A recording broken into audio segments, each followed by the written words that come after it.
border.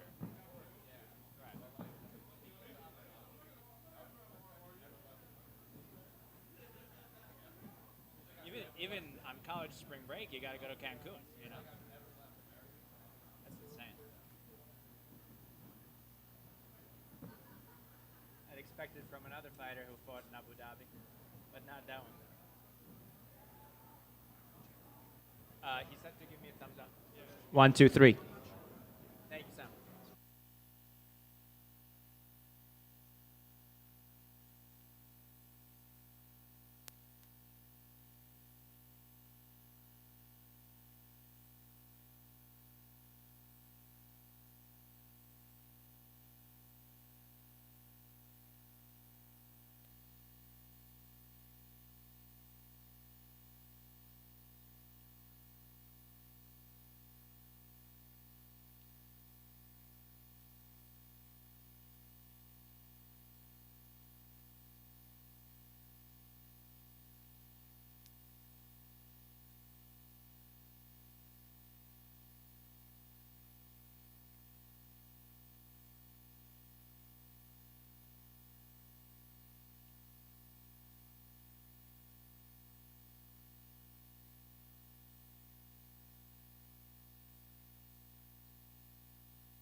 I'm sure he doesn't like that.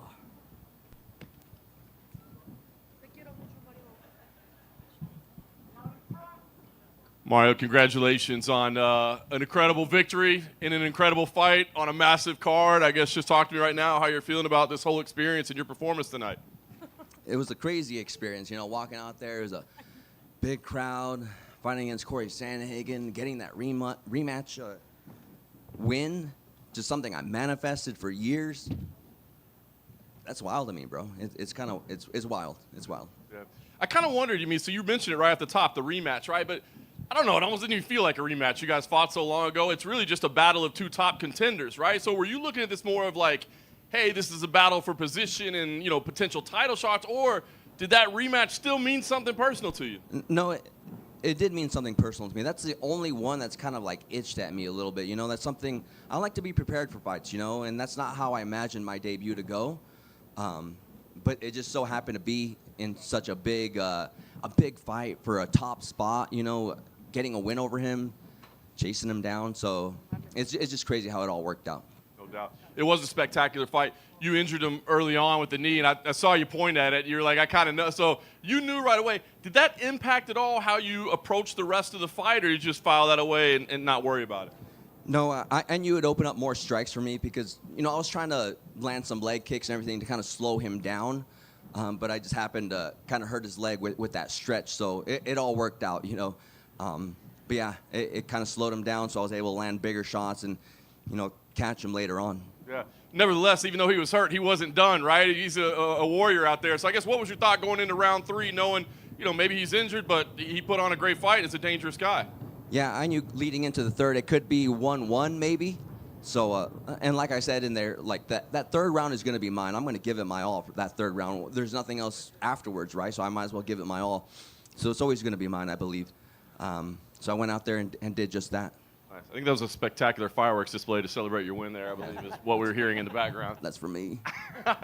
Last thing for me, I'm sure you want to enjoy this, but you're right at the top of the division. You just beat one of the top contenders. You've been right there. Do you see the path? Like, is there a fight specifically that makes sense next, or do you see the path to the top? I'm not too sure who. I know there's some fights that are going to happen here pretty soon, so we'll see how everything gets shaken up. But hopefully I can fight for the belt or the number one contender, at the very least, and we'll see by, I don't know, maybe the end of this year, early next year. So we'll see how things get shaken up. Mario, from right here, do you feel almost like, I feel like if Patchy had beaten you, he would have gotten the title. If Jose Aldo had beaten you, he probably would have got the title shot. And I guess, are you surprised that it hasn't been you? Like, it feels like everyone, they want to use you as the stepping stone. You knock them down, but you're not getting those same opportunities that we're assuming everyone else would get. It could be frustrating sometimes, but I think my whole life, like, things have always, like, been, like, the hard way, the hard route. I'm willing to do that, I'll fly under the radar. I'll be the dark horse. I'm 10-1 in my last, my last fights. So, I don't know, we'll see. Maybe it's up to me to make some changes, be a little bit more, get a little bit more popular somehow. I don't know, get on Instagram, whatever I need to do, I guess. But in the meantime, I'm just going to keep winning. That's all I can do. Do you feel like, though, the way you approach the fight and the way you are fighting, it's that the fans are starting to maybe come around? Like, they're like, I remember when Merab was coming up, everyone started to get behind him because they're like, he's putting in the work, not getting the opportunities. It seems like you're kind of filling that void now. Yeah, it's getting there, especially coming off that Umar loss, especially it being a loss. There's kind of a change in the fans, and I think they kind of see my effort, my style, just digging deep, being that kind of underdog. So I think it resonates with a lot of people. And I'll just continue to be just that, I guess. Mario, did you watch the main event at all? Did you see kind of the unfortunate way that ended? I seen a little bit. I heard he kind of did like a flying skip knee kind of thing and landed and buckled his knee. It's unfortunate, It's unfortunate. Obviously, it seems like the UFC is just going to book the trilogy fight between Merab and Petr Yan to kind of settle that whole thing. Mm-hmm. How do you see that one going? Because you're going to be pretty much right in line to fight one of those guys. So if you had to put your analyst hat on, how do you think that plays out? It's hard because, when they had their rematch this last fight, Merab was just super active, fighting back-to-back, fighting 4 times like within a year.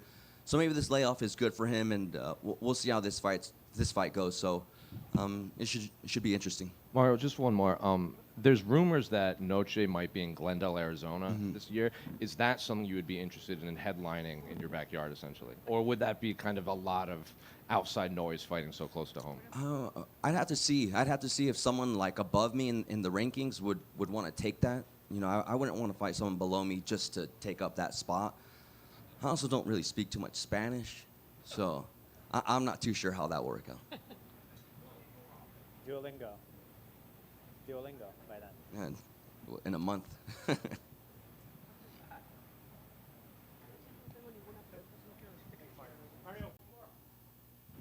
Sorry, bud. Happy belated birthday, and congratulations on a great win tonight. I wanted to ask you, the last time I spoke to you, I was really impressed by your humility and your willingness to learn. We were speaking about your defeat to Umar, and You know, you showed a great growth mindset.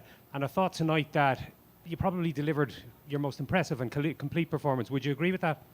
Yes. Yeah, I would say. You know, this was a big one. This was the one I've talked about for years, so it came like, am I ready to show up, you know? And I was. The narrative for me now coming out of that fight, just when I'm mulling it over in my head, is that Corey Sandhagen has been right there many times but hasn't managed to cross that divide. I think looking at how quickly you're developing, you're hitting the level he's at, but you look like you're still on an upward trajectory. And I think that could be the way that to me suggests that you might be the guy that makes that next step into that bracket. I presume you'd be looking along those lines too. Yeah, absolutely. I'm just going to keep on training, keep on getting better. This is very motivational for me to get this win. And I'm so close. I'm closer than I've ever been. So I'm going to continue to get better. And surely doing it on one of the biggest cards of the year cannot do your chances any harm in that respect. Yeah, it was great. Congrats, brother. Thank you. Mario, just a quick one. I know you've been very vocal about wanting this rematch with Corey. Does it feel how you expected to get the win over him? Yeah, I knew it would be super tough. I knew it wouldn't be easy. It would not be easy. It was tough. It was gritty. And I'm happy with my performance. I'm glad I got the win. It's off my shoulders, off my chest, and I can continue to go forward. Congrats. Thank you.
All right, guys. The attendance tonight was 20,076. Obviously sold out. Gate was 26.4 million. Highest gate in history. Fight of the night, not a shocker. Royval, Kavanaugh, and performance went to Bobby Green and Patty Pimblett. Dana, can you, I think we're all trying to process everything. I guess, can we get your immediate thoughts? It felt like, honestly, one of the best fight cards of all time, and then we get to this weird main event ending. So I guess your immediate thoughts as you sit there right now. Yeah, listen, everybody who knows anything about the fight, a big topic of discussion leading up to this fight. 5 years off in this sport is rough. And like you said, great card, unbelievable. I mean, the Patty Pimblett thing right before, you just feel it all in the air. Here we go. I mean, I was expecting at least a one-round war, or, you know, who knew what Conor was capable of as far as cardio or whatever else after a 5-year layoff. And, well, there you go. I mean, we're assuming blown ACL. I'm no doctor, but that's what I figured when I saw it, and doctors think the same thing, too. I was going to ask you, have you had a chance to talk to Conor? It sounds like you've talked to the medical team. Have you talked to Conor? Do we know exactly the extent of what happened? I haven't. Is he coming out here? We'll see. I don't know. Yeah, I don't know. I think he left the arena, right? Then the answer is no. We'll find out when he gets an MRI. Max said right away, like, hey, man, well, now we got to set this thing up for a trilogy, right? I mean, is there any desire from your point? I mean, you know promoting better than anyone. Like, does that even make sense to do a trilogy right now? Or the way that ended, do you have to go a different direction? I don't even know. I don't know. You know, you got to take some time. And I don't know if you know this or not, but I don't like talking about making fights the night of the fight. But definitely not in this scenario. You touched on the co-main event on a much different note. Like, Patty's been building to this for a long time, but I don't know. The entrance felt special. The performance felt special. Can you talk about kind of feel like he ascended even to a different level tonight? Yeah, I don't know the way you guys, but he gained so much respect in that last fight. Like, my social team is telling me, after that last loss, he gained like 2 million followers on social media, like from that night to the next morning.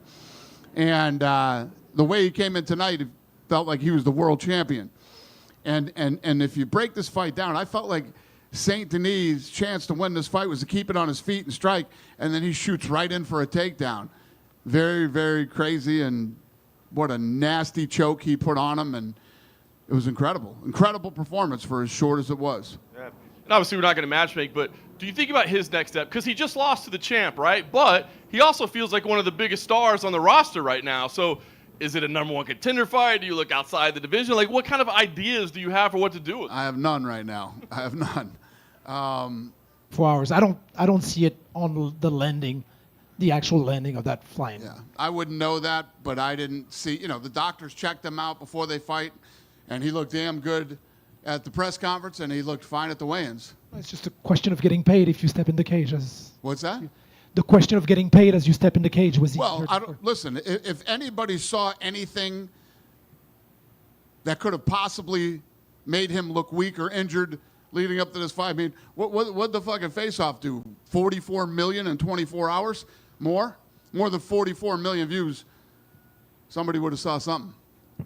Anybody see something? No. If they did, they didn't say it, which is impossible. Nobody would do that.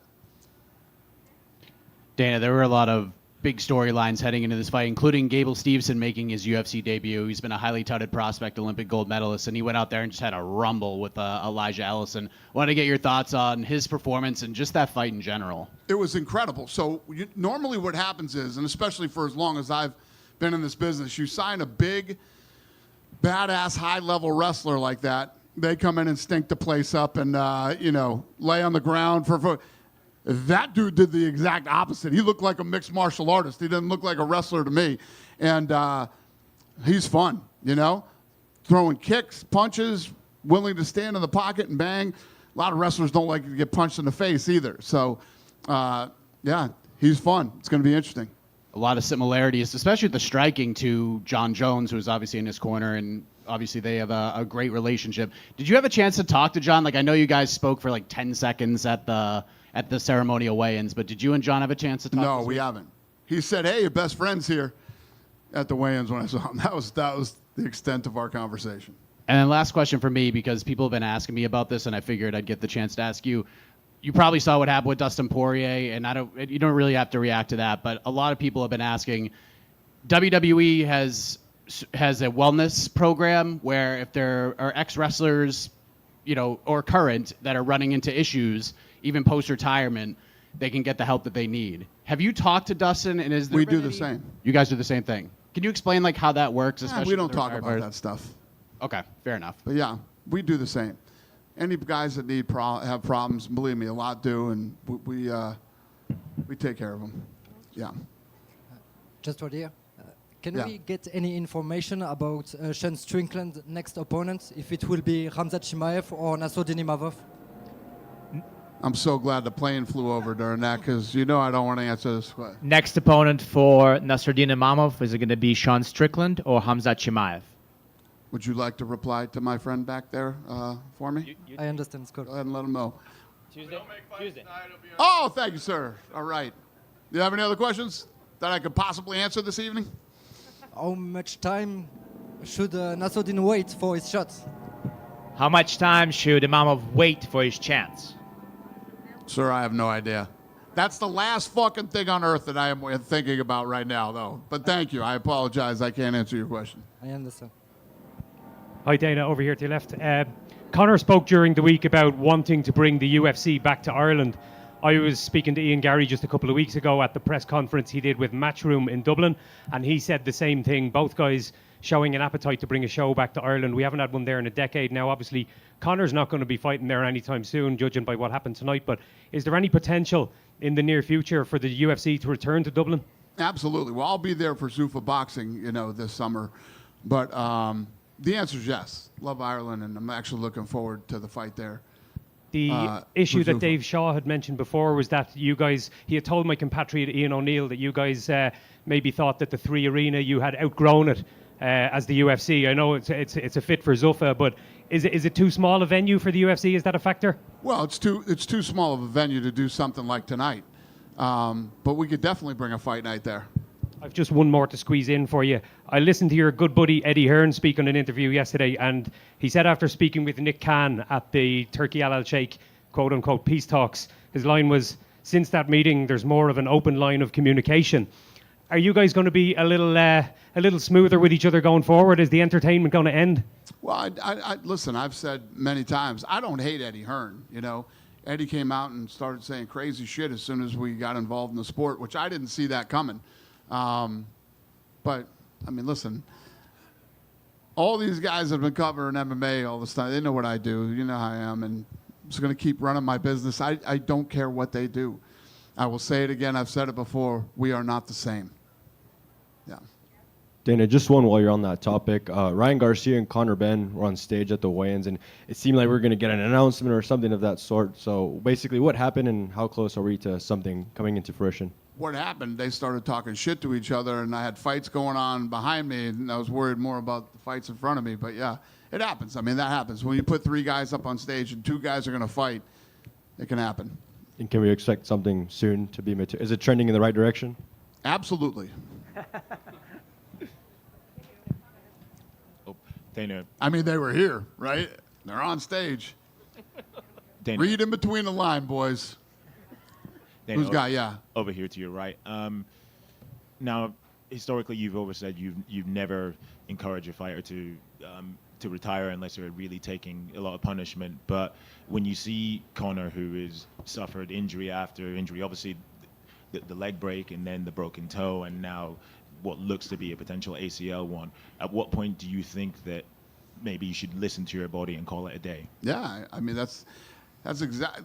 I do feel that way, but it's the guys that start saying, I've been thinking about retiring. And, the minute you start talking or thinking about retiring, you absolutely, positively should.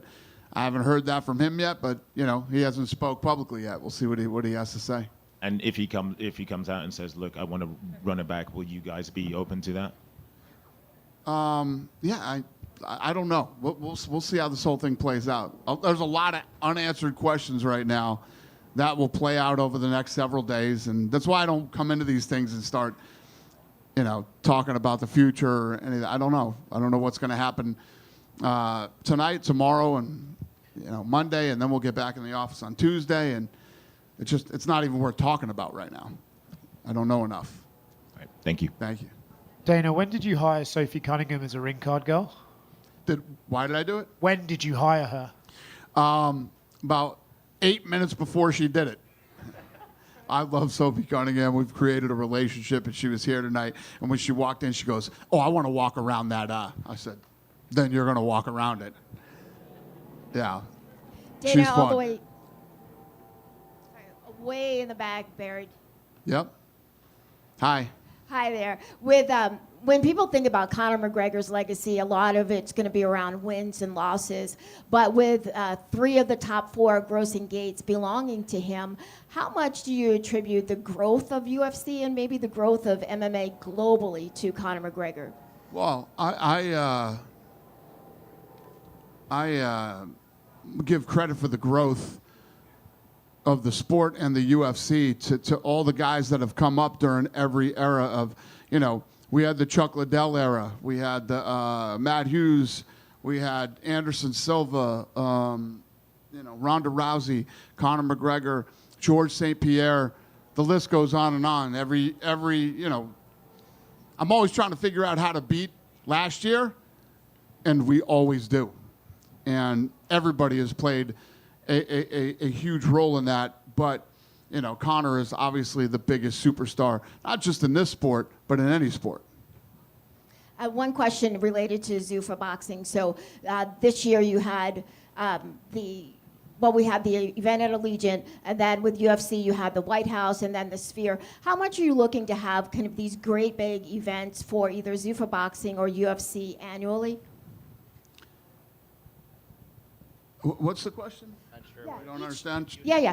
Each year, whether it's Zuffa boxing or UFC, you have these great events. So whether it's going to be the White House or Allegiant Stadium or the Sphere, there are always kind of these marquee events. How much going forward will you be having these marquee events for either Zuffa or UFC? I still don't understand the question. Do you understand the question? Are you looking to keep topping yourself with, you had the Sphere, you had the White House. That's my job. My job is to keep topping my. I mean, I did Canelo Crawford. That was, that didn't suck. It was pretty good. So we're going to continue to put on the biggest events that we possibly can. Listen, I tell you all the time, I can't believe nobody's hit me with this one yet. I'm going to beat you to it. So I tell you all the time, my production team, we just did the White House. We built a fucking arena on the south lawn of the White House, and it was the greatest fucking thing in the world to be there live and to watch it on TV. I just paid Shakur Stevenson a shitload of money, and for some reason we can't figure this celebrity shit out. They put him up as a fucking OKC NBA player. Are you fucking kidding me? I mean, it's absolutely crazy, but we are the absolute worst to ever do the celebrity thing. When we put celebrities up, we are the worst. I just had this fucking debate in the back with my guys while I was screaming at everybody back there, and they said, no, soccer's worse. Soccer shows the people and they don't put up any graphics. Oh, no. We put up fucking graphics and put the wrong guy's name on it. We win. We're the worst ever to fucking do it. Dana, way back here. Dana, here. Just a couple of What's the question?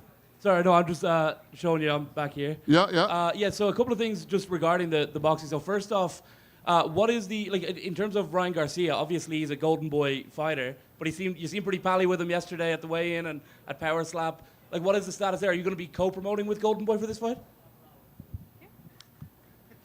Judge me at the end of this year by all the things. I'm not going to get into all this bullshit with all these guys. I know it's great. You want to hear it. You want me to say some shit about them. Listen, we talked about this in Bournemouth. Have I said anything that didn't come true? Just sit back and watch, and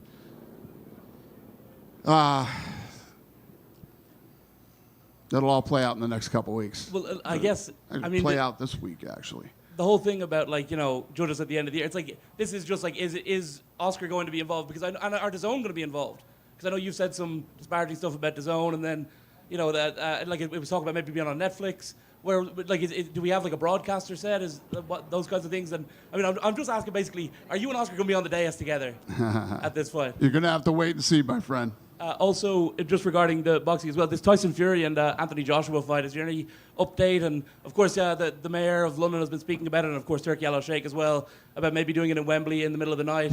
What's your thoughts, and what's the latest from you? Tyson Fury, his fight. Anthony Joshua, is there any update on what's happening? Is it happening in the middle of the night in London, or when is it happening? Do you have any update about that fight? Yeah, as soon as listen, if I was ready to go with it, I'd tell you. Again, in Bournemouth, I said I know where the fight is. Where is it? I know. Also, just on that as well, what is your message to the mayor of London? I guess because Turkey Al Sheikh has been speaking out. What's your message to Mayor Khan? What's my message to the mayor of London? About giving you about giving the Fury and AJ fight this kind of exemption to go so late? I don't know anything about that. Listen, I have my own plans. I know what I'm doing. I have nothing to say to the mayor of London negatively or positively. Every event I've ever done in London has been incredible, and I'm not in the middle of that. I'm in my own little fucking world over here, and I do my thing. So you're not in the middle of Fury and AJ? What do you say? You are in the middle of Fury and AJ. Am I what? Are you in the middle of Fury and AJ? Involved. I know where the fight is. Thank you. Hey, Dana, Dana, right over here. Oh, Jesus. Dana, question about the production, positive one. The tunnel walkouts for the main event. I noticed you really revamped them. I was just wondering, did you feel like they came out the way that you had planned in terms of the execution and how they showed up on the broadcast? Because I think a lot of fans really enjoyed it. It made it feel even more special, and I think they really want to see even more of those things. Well, thank you, sir. Yeah, I think the entire show was flawless. It looked incredible on television. Apparently, we just need to stop showing fucking celebrities on, because we can't figure that out after 25 years. We just can't fucking do it. It's unbelievable. We can't do it. Do you feel like the special tunnel walkouts will be a thing going forward, or was it just because Conor Mac's such a big fight? I don't know, man. I don't know. I'm glad everybody liked it. Dana. Yeah. Dana, just down here. Sorry to go back on the Tyson Fury and AJ line again, but you're saying you know where the fight is. Turkey Al Sheikh recently posted that he hasn't decided where the fight is, and he is in the midst of speaking to the London mayor. You're saying you're not involved with that, so it doesn't seem like there's quite an alignment between you two. Turkey said that he has not announced where the fight is going to be. You're saying you know where the fight is going to be. Turkey said he is talking to the mayor. You said you have nothing to say to the mayor, so things are not aligning to what you're saying. Yes, sir. Yeah, Dana, just here. Yep. There's 25 million Australians currently eagerly awaiting Alex Volkanovski fight news. Is there any chance you can give us some? Is it going to be a booking anytime soon? Volkanovski? Yeah. No, I'm not even thinking about that right now. God damn. Thank you. Yep. I am absolutely fucking useless to you people tonight. Anything else that is relevant and that I could talk about right now? Hey, Dana. Yeah. Over here. Eric Richter, New York Post. I don't know if you heard, but Herb Dean, every time that he got announced, he heard it a little bit from the fans, getting booed a little bit. Do you have any thoughts on that and kind of exactly what he could do to maybe win back the fans? I mean, that's a commission issue. It's not mine. And we have nothing to do with that. Herb's a nice guy, and I think in any sport, like I always say, a lot of mistakes are made. I don't know anything about soccer, but I heard that there were like 30-something mistakes that helped the team win it.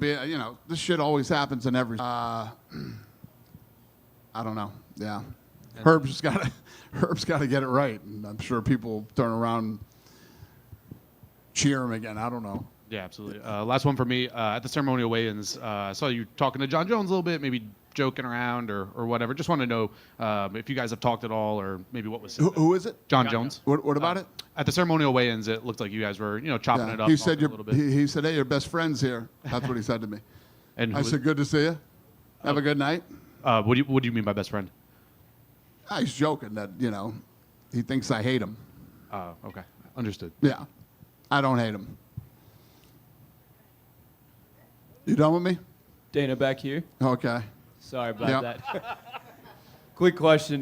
Cody Garbrandt, he had his gloves off in the cage, but he didn't put them down. Do you have any update, and what do you think he should do with his career? Yeah, I know that he had talked to Sean Shelby after the fight backstage, and you know, I'm obviously not going to talk publicly about what that's up to him. It's his career. He's a grown man. He can respond to that on his own. But yeah, I'm not going to get into that. Gotcha. Thank you, Dana. Thank you, sir.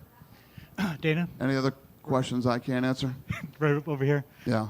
I just wanted your thoughts on Robert Whitaker moving up to light heavyweight on his performance, and also there have been a few fighters that have decided to move up in weight. And do you like that for them? Yeah, I think that, you know, especially a guy like Whitaker, who's been around, you know, came off The Ultimate Fighter, and has done incredible things, and you know, won titles, defended titles, you know, done it all. And if he feels like he wants to move up, he knows his body better than I do, and he looked damn good tonight against a very tough, durable guy. Thank you. And I think, you know, I think when the fight ended, we thought he broke his jaw. His jaw is not broken. He was transported, and his jaw is not broken. I don't know if you guys thought that, but we did. Yes, sir. Dana, question for you. 20 years ago, we talked about the Hawaiian fighters and guys like Kendall Grove, BJ Penn, and looking at Max Holloway, what is the impact that not only Max, but native Hawaiian and Hawaiian living fighters have made on the UFC over the years? Yeah, it's funny because I always talk about Australia, right? When we first went over to Australia, we think about how small it is, and nobody over there could do mixed martial arts. Now it's, you know, it's like a hotbed of top 10 world champions and Hall of Fame fighters. And same when you think about how small Hawaii is and how many incredibly talented people have come off Hawaii and literally legends. I mean, like two of the biggest legends in the history of the sport. It's very impressive. Thank you. Yep. Good night.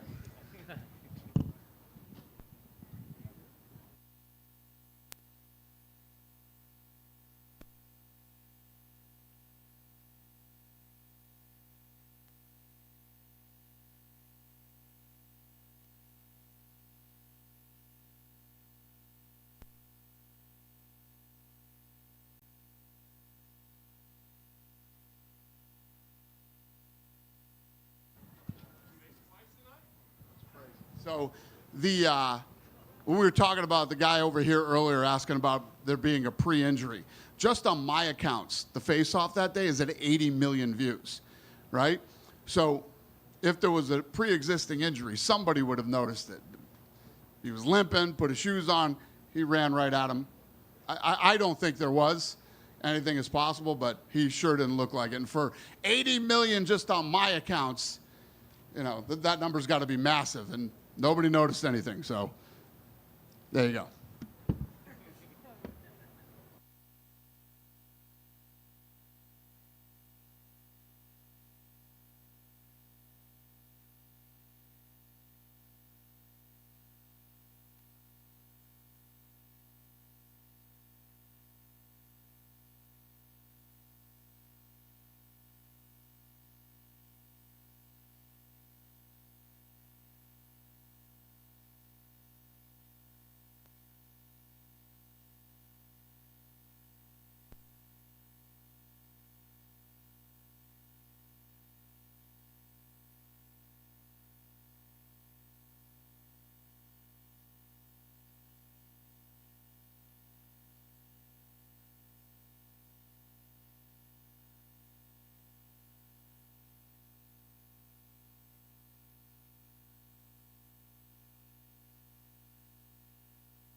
Patty. What's happening?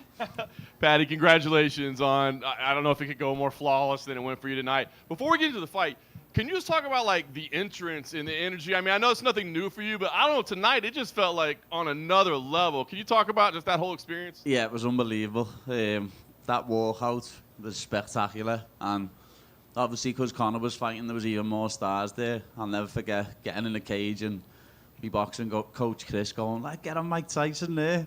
Mike Tyson, Vince Vaughn, Mel Gibson, Theo Von all singing and dancing to me song. It was like, there's no way I can lose here. That's amazing. I wonder, like, what's the middle trigger for you? Because, right, you're having so much fun, you're partying, but then you're about to get in a fist fight, right? So is there some, like, a sequence you go through or a thought that you go through that switches you from we're having fun to now there's a fight? Yeah, I just know there's another man in front of me that's going to try and kill me. So I'm going to kill him first. Like, I just switch from walkout to when he's standing opposite me, he's the only person in the world that matters. You envisioned getting this thing done early. You kind of talked about the way it was going to happen. But I did wonder, I mean, early on in a fight, right, there's a possibility you could burn your arms out. There's a possibility you give up position because you're going for this choke. Was any of that playing through your mind in your decision-making, or did you simply know, like, this is done at this moment? No, my corner was right in front of me. Me head coach, Paul Ellis and Chris were all there, and Paul literally said, don't burn your arms out. But I knew I had it cinched up. I knew he was good at defending a guillotine. So we'd worked on other things around the guillotine, and that was just there, picture perfect. And it wasn't a proper Peruvian necktie, but I literally drilled a Peruvian necktie for the first time in about 10 years, about 5 weeks ago with my coach. And it was like a mixture between a Darce and a Peruvian necktie, but that's just how good my jiu-jitsu is. I can link things together like that flawlessly. I was going to say, it felt like you almost kind of just, like, implemented that on the fly, not necessarily. Oh, I've never done that before. I've never done that before. I just done that on the fly. That's how I roll. My jiu-jitsu is the best in the world. That's amazing. Well, it was a huge win for you. I know afterwards you said, bottom line, look, I'll fight anybody out there. Last question for me. I mean, it does seem like you're one of the biggest stars on the roster right now and can probably call some shots. So if the UFC doesn't have anybody in mind, do you have some things, hey, this is what I would prefer from you? No, not really. I want to be a world champion. I want to be undisputed champion of the world. I want to be the first ever world champion from Liverpool. And I'm going to do that. I know that's in my destiny. I know it's in my fate. Whether it's the next fight or the next 10 fights, I'm going to be a world champion. It's that simple. If you want me to fight Justin next, if you want me to fight Posh Boy next, if you want me to fight Chorizo next, if you want me to fight Charles next, anyone can get it. Patty, I know obviously you don't need a lot of motivation. You said to get up for a fight. Connor's on this card, but I'm just curious, for any reason, did you happen to watch a little bit of the World Cup before, and that fire you up a little bit even more? England comes in off a win, and an hour and a half later, you're in the cage. Yeah, I never got to watch. Well, I did. I watched the first half, but then I got picked up from my hotel at 4:30, so I literally got to watch my teammate Luke get a lovely finish in the first round, and then literally got picked up to come to the venue instantly. So I only just found out that Argentina won as well, so England will be playing Argentina next. So yeah, I don't need any more motivation. You know, I've got me little twin babies at home, and they give me more motivation than anything in this world. You know, I want to put food in their mouths and clothes on their back, and winning fights does that. Patty over here. I know throughout the build of this fight, you were asked about Conor and maybe MSG you guys could fight, and you know you did your job and set yourself up for a big moment, but unfortunately the main event went the way that it did. What was your reaction to how that fight ended? It was sad to see, you know what I mean, but that's the thing with this sport. You've got to stay consistent. You've got to keep fighting, and I think where he hasn't fought in so long, his body couldn't keep up with it, and coming out and throwing a crazy kick like that first thing, his knee just collapsed underneath him, and I feel bad for him. You know what I mean? He's put so much into coming back and getting back in the octagon, and that happens in the first 5 seconds. You've got to feel for him. Even Dana was back here just talking about the influx of positivity heading in your direction, and we talked about it at Media Day, and this is coming off of a loss. You're seeing people just kind of jump on your side, and obviously what happened tonight with the walkout and the performance, like everything just seems to be lining up. If you could go back to the guy who fought Jared Gordon, like this version of Paddy Pimblett, go back and talk to that guy, what would you say to him when you felt like maybe the chips are down and you were trying to defend wins and all this stuff and not look where you're at all these years later? As I said the other day, I'm the fucking boy, aren't I? Like, back then I fought Jared Gordon, I was still an immature kid. I might have been 26, but I was still an immature child, where now I've got kids of my own and I've got a lot smarter head on my shoulders. Over here on your left, Paddy. Yo. Congrats, big win. I remember even back in your rise through Cage Warriors, you were always a fighter that divided opinion. You've got a lot more critics than a lot of fighters do, and a lot of it is because of your personality. You know, you're loud and you're you. You've been that way all through, and people have backed against you consistently. An example would be before the Chandler fight, a lot of people backing him to knock you out, and then you finish him and the narrative becomes that Chandler is washed. Now you've smashed, definitively smashed a very highly ranked contender in the division. Do you think this could be a tipping point where that narrative starts to change now, or will they just move the goalposts again? Yeah, the goalposts will get moved. Everyone will say, oh, BSD was shit anyway. You know what I mean? When 2 days ago it was BSD's going to smash Paddy, his grappling's well better, he's got too much power for him, this and that. But people just love moving the goalposts with me, and I don't give a fuck. Move them all you want. As long as I keep winning, I keep getting paid, and keep making steps towards being a world champion, you can say what you want. Anyone can say what they want about me. Simple. You had a special moment earlier in the week when you were voted by the fans, I'll add, the International Fighter of the Year at the 17th Annual World MMA Awards. So people can be on your back and you can have your critics, but I think that kind of defined that, or that showed really what the fans think about you. What did that award mean to you? Yeah, I didn't expect that. I'll be honest, when I got told I was collecting an award, I thought I was getting like a charity award or something, because I only got my head punched in January. So I was thinking, what, I must be getting something for my charity work or something here. But when I stepped up and got that, I was shocked. You know what I mean? But I really have got the best fans in the world. Like, I might divide opinions. A lot of people might hate me, but the people who like me absolutely love me. And I have got the best fans in the world, and I can't thank them all enough for the support, because they motivate me so much to keep driving and keep pushing on. Top man, congrats. Paddy, you had a really special moment there in regards to Diogo Jota and his brother Andre Silva. Just talk to me a little bit more how long you had that plan, and you know what it meant to actually do it today. Obviously, I wanted to do that in January, but when you lose, you can't start singing someone's song, can you? You know what I mean? You've got to do it when you win. And it was quite poignant, really, because it was his anniversary a week ago. And, you know, he's never going to be forgotten. He'll never walk alone. His family will never walk alone. And he's forever going to be number 20, lad. He's forever going to be remembered as a Liverpool legend. And I want the whole world to know that. Hey, Paddy, you woke out tonight, and I loved how observant you were. You said, I'm seeing Vince Vaughn, I'm seeing Mel Gibson, and they're there to watch you. Right, dreams are free. What about if Harry Kane and his men in America, in the United States, take their team to the World Cup final? Will they be telling their friends in the media, we saw Paddy Pimblett in the crowd? Nah, because I'm going home on Tuesday. You're going home on Tuesday? Yeah. You promised us at the press conference, you said, I need less than 2 minutes. I want the bonus. I've got kids. Lad, I've got to feed them. You did. Well done. Yeah, light work. Paddy, you talked about your submission hybrid. That is a beautiful submission, by the way. Beautiful job, of course. And it made me think of, you mentioned Charles Oliveira earlier, and it made me think of his finish over Hatsu Hayoki. I don't know if you remember that one. Yeah, years ago, that was when people had their own shorts on and everything. Yeah, and you had your own style to it, of course, but it made me think, I can't help how your submission grappling would stack up with Charles. I'm sure you've thought about it before, but can you share with us, have you ever thought about that fight? I know he's facing his I was rematch. talking about it about 10 minutes ago. I'd submit Charles. And have you heard anything back from him? or No, like, I've got nothing but respect for Charles, you know what I mean? He's an absolute legend in the sport, but he's on his way out. And I think if he tried to grapple with me, I'd submit him. but we'd probably end up having a war for 5 rounds on the feet if I ended up fighting Charles Oliveira. Well, if it does get booked, I think we all would hope it would be booked for 5 rounds if it goes that long. But last for me, I want to follow up on that charity question. I know you've done work for causes that are important to you, like men's mental health, amongst others.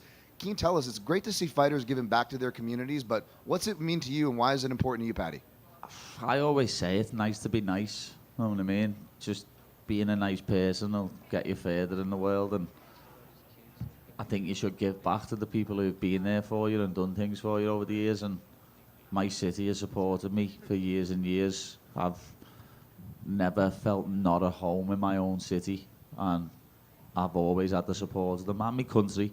You know, people make this big thing because I've said in the past I'm Scouse, not English, but I'm still English. You know what I mean? I'm still English. I still support all the other English fighters and all the fighters from the UK. It's just a saying that we have, and yeah, I just think anyone in my position who's got a little bit of presence should give back and should use their presence for a good cause, and that's what I like to do with men's mental health, with helping kids out and anything like that. Thank you, Paddy. Paddy, it feels like hardcore fans have known how good Luke Riley has been for a long time. Do you think tonight was his breakout performance? Yeah. Like, you could say that. Luke's the boy lad. You know what I mean? I spar with him, I train with him, I know how good he is. People just think I say that because he's my training partner. You know what I mean? That kid, it's like a truck. I fought Justin Gaethje and I've sparred with Luke Riley, and Luke Riley hits harder than Justin Gaethje. And people are going to get to know that over the next few months, lad, because he's going to stay consistent, he's going to keep fighting, and he'll be ranked in the next year, 18 months, 1,000,000%. Do you think he'll be champion? Yeah, he's got the potential to be champion, lad. He's been Thai boxing since he was 8 years old in stadiums in Thailand. He's got some of the best composure I've ever seen of any fighter who's I've ever trained with, and he's going to be a superstar. Who else from your gym should you shout out that's coming up? We've got loads, lad. My boy George Staines, you'll be getting to know him real soon, 10-0. Nathan, who's already fought in the UFC, didn't go his way. He'll be back in the UFC soon. We've got multiple lads that are ready, you know what I mean? Adam Cullen, another lightweight. Little Connor Wilson, flyweight lad. There's loads of boys out of the gym who are coming up, and you'll get to know them real soon. Thank you. Hey, Paddy. Eric Richter, New York Post. When we talked last week in our interview between you and me, you were talking about how you thought Benoit Saint-Denis' grappling was a hole that you could expose, but you stopped short of naming exactly a submission. So you kind of predicted your outcome there. Just talk to me about what you saw in the lead up to the fight, and how you just made it happen so quickly. I just know how good my jiu-jitsu is. I know how good my grappling is. And I knew he was going to shoot in within 20 seconds like he does every fight. And I think he shot in within 10 seconds. And I knew I was going to choke him. I just knew, whether it was a guillotine, whether it was a dash, whether it was a head and arm, whether it was the sick shit what I did. I knew he was getting put unconscious, lad. And I know he's a warrior, and I knew I'd have to put him asleep. And I did. Yeah, I remember when we were talking, I had asked for a prediction, and you're like, I don't want to give away my strategy a little bit, but that outcome for you. Is there anything specifically special about this one, considering you kind of predicted it going into it? Yeah, the fact that I said that what I was going to do, I've been saying it all week. I said he's going to shoot in and I'm going to catch his neck. The fact that I said that I was going to do it, and I submitted him in under a minute. You don't really see many submissions under a minute. People have to work for the position and get something. I literally choked his ass out in 52 seconds or whatever it was. He was like a dead body on the floor. If I wanted to kill him, I could have. You know what I mean? I had to say to Goddard myself, he's out. If you watch the replay, I say to Goddard, he's out. Because as soon as he rolled and then he went limp, I was just like, he's unconscious. Thank you very much. Congratulations. Paddy, back here. Before the fight, your daughters gave you a very sweet good luck video. You posted it. What goes through your mind when you see that on fight day, and how happy are you to go home to celebrate with them? I can't wait. My wife sent me that a few days ago, to be honest, and then my wife's here now. But my sister sent me a video today of them dancing, and she sent me a message saying the dance you do when you know your dad's going to win. And I was just laughing my head off. Can't wait to get on holiday with them, because You know, these fight camps are hard, lad. I've been training for 10 weeks, and some days I only see them in the morning for breakfast, and it does take father time away, but I'll be going on holiday with them next week, and then I'll be going back on holiday with them for a couple of weeks after that, and spending all my time with me beautiful wife and beautiful kids. Enjoy the win and enjoy the family time. Thank you. Paddy? Yes, Mike. How you feeling? I'm good, lad. I'm very good. You were asked a second ago about Luke Riley and his big win. I know that there was a social post that went out where you maybe weren't too happy that he was asked to leave the arena after his fight. Do you know he got actually back in? Yeah, he got back in, didn't he? He had to get a ticket and get back in. It's mad the way, but it's nothing anyone can do. It's the commission, I think. They don't let like fighters who've just fought being in the stadium, which is a bit mad. You know what I mean? He's just forced. Let him go and sit down, have a seat, and enjoy the baddie show. You know what I mean? And he wouldn't let him do it. But he got back in. That's all that matters. And what a show that was. Last question from me, mate. 6 months ago, you had your first shot at a UFC title in this arena. Does tonight feel like you maybe wrote the wrong, if you will, from the... A little bit. It was a little bit of redemption, like, you know what I mean? Same city, same building. And even... But I don't know if it was an even bigger card, because that was the Paramount debut, but, you know, this had McGregor on, so it probably is a bigger card. And I stole the show. That main event was lackluster. Everyone can say that. I was basically the main event, and motherfucker got slept. Congrats on the win. Peace out, bitches.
Well, Max, congratulations. Obviously, kind of one of the weirdest moments of your career, right? I'm sure it'll feel just fine when the check clears, but it's probably a little unfulfilling tonight. So just as you sit there right now, just can you process what unfolded? Yeah, I mean, I had the man weak in the knees, I guess. So, you know, all jokes aside, I just hope he's good. You know, I know Conor been battling some stuff. Looked like he really been changing. You know, he found God. He had his kids in there. So, you know, during the fight, you could obviously tell his demeanor changed, you know. And I was, you know, shout out to the ref. I was trying to tell the ref sooner, you know. Like, this guy's kids is front row, you know. I don't want to see him take unnecessary damage. Trying to stop the fight, but this is how crazy Conor is. The first time he was on the ground, I was punching him. He's like, fight, fight. I was like, okay. That's why I backed up. I said, stand up then. Let's fight. And then he fell back down, and then the fight was called. I mean, you've been in the UFC octagon more than anybody, right? But I just wonder, like, you knew you had a wounded guy, but it's almost hard for you to stay mentally focused. Like, hold on, remember what we're here to do. You know, I got to go hurt this guy. Not at all, you know. We're killers. But at the end of the day, I'm a human being, you know what I mean? I think so. That's why I'm so loved in this sport because I can actually separate the fighter from the person. So when I saw him hurt, you know, I was like, man, come on, like you call this. He was done, you know, and he wanted to fight. Tried to stand up again, fell back down. I just hope him a speedy recovery. You know, it's all love to him. The man, like I said, is trying to change his life around. So you know, sending prayers his way. Yeah. You had a better look at it than anybody, and you identified it earlier. Do you think it was that first kick that he threw? Yeah, I mean, I don't know.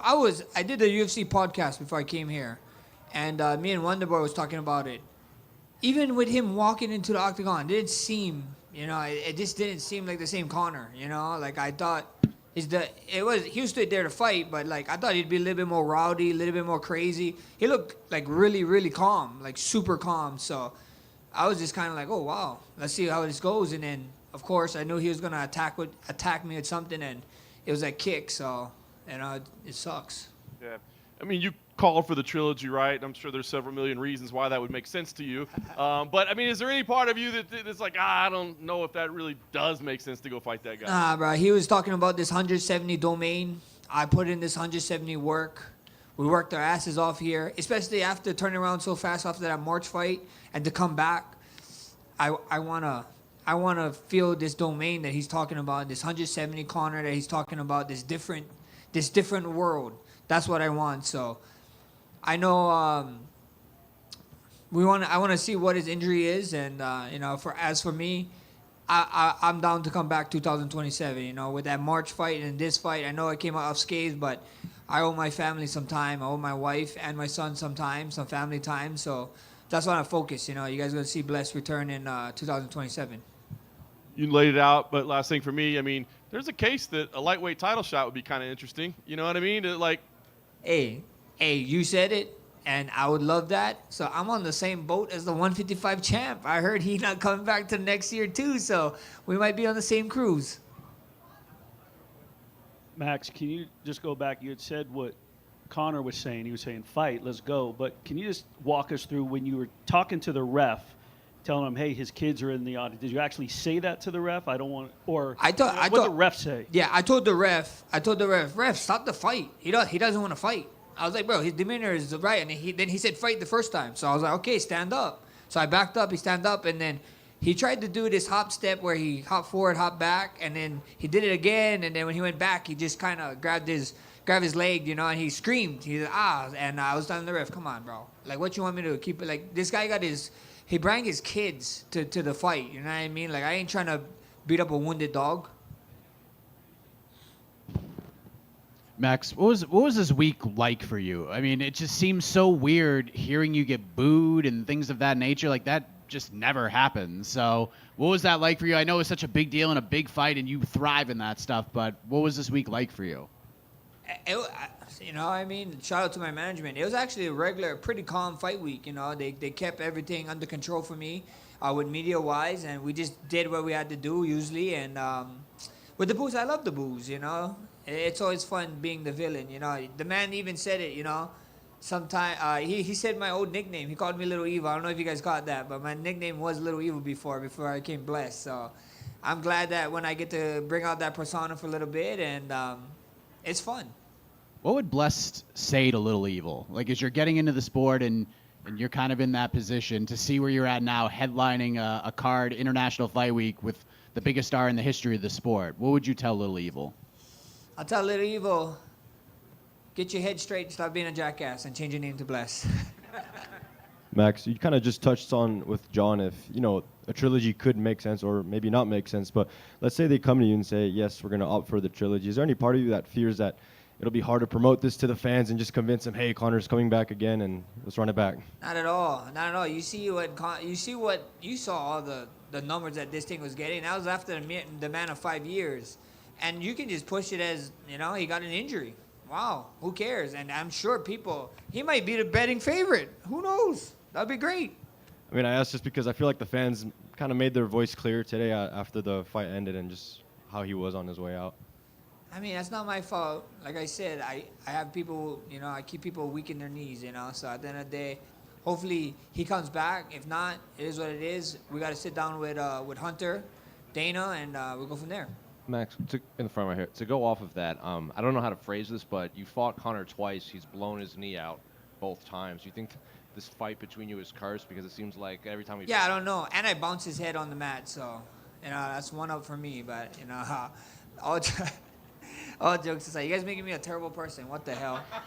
But, all jokes aside, I hope he come back good, bro. That's crazy. Yeah, that's actually crazy that he did the thing.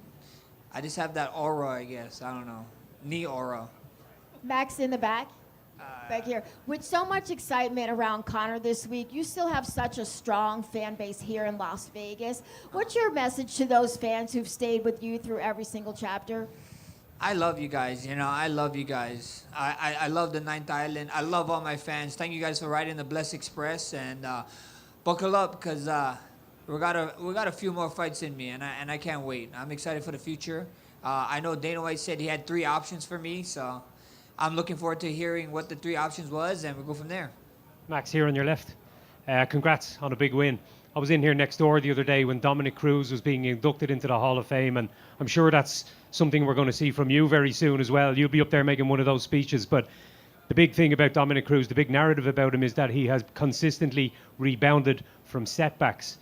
You've been here through generations of fighters, and you're still here. They've come, they've gone, they've retired, they've disappeared for 5 years, they come back. Max Holloway is still the guy headlining the big cards. Do you think that, like Dom, your ability to just consistently get back up when the chips are down is going to be the thing that people are going to remember most about you when all is said and done? For sure. That's what I would want them to remember, right? Me not only as a fighter, but me as a person to just persevere and come back from the downfalls. You know how much times I heard I had to retire. It gives me chuckle. If every time I listen to when I had to retire, I would have not had the 300 moment. I would have not had the best boxer moment. I would have not had that moment with Zombie over in Singapore. So, and then I would have not had this moment. So at the end of the day, people talk. They can talk all they want. I'm gonna keep doing me. Congrats on a great win, man. Thank you. Max, back here. Speaking of another rematch, I saw Daniel Cormier beat you in the UFC video game after weigh-ins. Get this guy out of here. Are you gonna get DC back? Get him out of here. Are you gonna get him back? I want to fight him. DC actually gonna come to. We actually have. I'm doing my first annual golf tournament for Holloway Foundation, and DC is gonna come out. He's one of the guest fighters, and he said he wanted to wrestle 1 takedown on the greens. You guys gonna see me put DC on his fat ass come July 20th. Awesome. And on a more wholesome note, what charity are you supporting? I know it's your foundation. What are you doing the event for?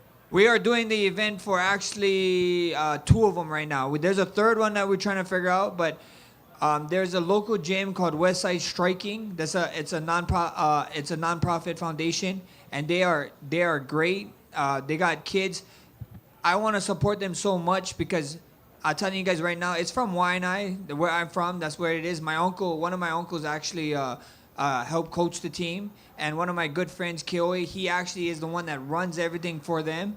So we're going to donate a bunch of money for them because you guys are going to hear one of those kids from that gym in the UFC or some other organization. But I'm just happy that I'm actually be able to give back to my community in that type of way. And especially fighters. These guys are fighters. These kids are animals, man. They got like multi-Golden Glove champions, Olympian champions. So I can't wait for that. And then, of course, the Boys and Girls Club, One Night Boys and Girls Club, we always help them out. They gave me a shot. They always took care of me when I was a kid growing up. So that's the 2 right now. We're working on a third one right now, but right now, Westside Striking and One Night Boys and Girls Club. Hey, Max, real quick over here in the back. Daniel Cormier has a bad habit of cheating on the UFC weigh-in show. Have you told the organizers to watch out to make sure he can't break the rules at the golf course? Bro, he can break all the rules he wants. I don't care. So he's not winning the grand prize at the end. I'm gonna make sure of that because I get to pick who wins the grand prize. So he's not getting it 100%. So whoever's on his team, I'm sorry. Random question, but can you describe the fit for the whole family? Because you guys walked in looking amazing. Yeah, my wife's friend, Rocket Ohuna, he actually made this for us. I wanted to walk out. So this is royalty. This color is Hawaii royalty, red and yellow and red. And I wanted to actually walk out with a cape for this one. It's just huge, especially with lineage, Hawaiian lineage. And he didn't make me the cape, but he kind of made it look like it's a cape. So it's just Hawaii, like a chief. I came walking in like a Hawaiian chief. You fought at the T-Mobile several times, but tonight they had the special tunnel for the rematch. I just want to know, what did you think of that? Did it feel different, and did it feel more epic with the smoke and everything tonight? Oh, bro, it was sick, bro. It was like 250 Freedom Card vibe. You know, I got to walk, and then my coaches. It was kind of weird at first when I was in the back because I didn't know I was to do that. And then they had me in the back, and he's like, "You're by yourself." I'm like, "Holy shit!" Usually my coaches is here, and we're like, you know, talking to each other, getting amped, and it was cool to do that walk a little bit by myself. I actually finally got to see it. It made it look like I was walking through water, which is amazing, and I'm just blessed to be a part of these big moments at the UFC. Max, how long have you been thinking about making Hawaii 78 one of your walkout songs, and were you saving it for a special occasion? Oh, I was thinking of it forever, bro. I was thinking of a very special occasion, and then when the Conor McGregor came up, I was like, this is huge. We know he always does a shout out to his country, so I had to do one the right way, you know, and it had to be Hawaii 78, man. We had other ones. I really wanted to do Take Me Home Country Road, because I am from Waianae, Markaha, but at the end of the day, we had to go at 78. Max, going back to your ahu ula that you wore representing Hawaii and Native Hawaiians, just a few minutes ago, Dana talked about how you're one of the most influential fighters in the organization and you really helped put Hawaii on the map. How important is that to you to continue that legacy? Huge. I mean, coming from the boss man, that's huge to hear, you know. It sucks that Hawaii tourism authorities not giving me my lick at that when we did have the title back in 2016 to fight at the Aloha Stadium, but it doesn't look like I'm gonna be able to go home. But hopefully we can keep doing it, and then hopefully if one of the West Side Striking kids come up, make a name, and then they get to have a title fight there. So I'm excited. How's it, Max? I was going to ask for your suit if it was like, you know, red theme for the red panty night, but your answer was just way better there. And in fact, you've been mentioning a lot of Chief slash Hawaiian history stuff in the lead up to this. So I got to ask, have you seen Chief of War? And if they make a second season, are we going to get Max Holloway in there? Have you talked to some people, Max? Oh, talk to Momoa. Get my ass in there. I've been trying to ask, but I'm covering so much tattoos. I'm going to be sitting down so long for it. I'm like, I don't know, but I would love to be a part of it. I mean, 170 Max might look good up on that set, right? You might see 205 Max if I get the part. Who knows? Awesome. Thank you. Max, Eric Richter, New York Post, right over here. Middle, yeah. Right. I got you, bro. Much has been made, just to take you back to the fight in the moment with Conor, much has been made, people maybe speculating that maybe a pre-existing injury existed in this fight. Is there anything that you could speak to on that, and do you feel like he was healthy going in? I mean, we all come in injured. You know what I mean? It's the fight game. If you get to come in 100%, that's a blessing. Your nickname should be blessed, because every single fighter coming in injured, you know. And if it is, that just proved to show how much of a warrior he is, you know. So shout out to him, you know. Like I said, this guy has unlimited money. He could have ridden in the sunset, you know. He found God. He got a great family. He got everything he ever wanted. And this guy still chose to come back. And then now you telling me he might have an injury. His mindset is freaking. He's a wild man, bro. So, you know, I might poke fun and, you know, and tease him here and there, but that's just part of the fight game. As a person, he's an animal, and I got nothing but respect and love for him. Absolutely. And the last one for me, you know, maybe walk me through when the kick actually was thrown. Were you surprised that he like ran at you with a Not at all. head kick? Not at all. I knew he was gonna. I thought he was gonna. He always jump in with a side kick to the front leg or something. I was just surprised of how slow motion it looked in the air. I was like, whoa, 170 world is kind of fun. Thank you very much. Congratulations. Champa, yeah. I just want to listen. What is your message for your people? My message? Yeah. What do you want to say to all your people? The number one message I would say, just if you guys got something you guys believe in, go after it and keep pushing. You know, if you guys told me I was gonna be here in front of you guys after what happened in March, I would tell you guys you are a damn liar. You know, so never give up. Keep your head down. Keep working. Good things come to people who work hard. Thank you, Champ. Max, I know you just said 170 Max is fun. I know before the fight you kind of told me Islam Makhachev would be like a opponent you would really like. If one of the scenarios the UFC comes to you with is, you know, staying at this weight and maybe trying to make a run, is that appealing to you at all? Brother, that would be so much fun. You know, I think so. I want to become a 2-division champ. I don't think anybody did did that yet, skip one, and then go just to another weight class. So that'd be amazing, right? That'd be so much fun. And then if I beat Islam, right, if I got to get the fight and I beat him, in Justin's words, I would have been the 155 champ. So I'm the first triple champ. Problem solved. You got the BMF belt at 155 too, right? Yeah, people count it. You know what I mean? I want the gold one. That silver, that platinum, whatever they make the belt out. That belt is actually heavier than the undisputed title, which is kind of crazy. But whatever they make out of that belt, I want the gold one. So if it's at 155 or 170 or 185, who knows? What would be your mindset going into a rematch with Justin? Because obviously a moment that can't really be topped. I know you said you want to chase that 300 moment every time in there. Like, how would you go in there approaching a rematch? I'll go out there, do the same damn thing. I just think go out there and just put on a masterpiece. That's what I want to do. You know, I know he's gonna come in there and try and make the fight ugly, and I wanna go in there and make the fight nice and come out clean. But every time someone fight him, they look like they just got out of a car crash. So that's the task at hand. It's just going out there and get my hand raised again. You know, I would love to share octagon with him. I know he said he mentally wasn't there in the first one, so I would love to run down back too. Thank you, guys.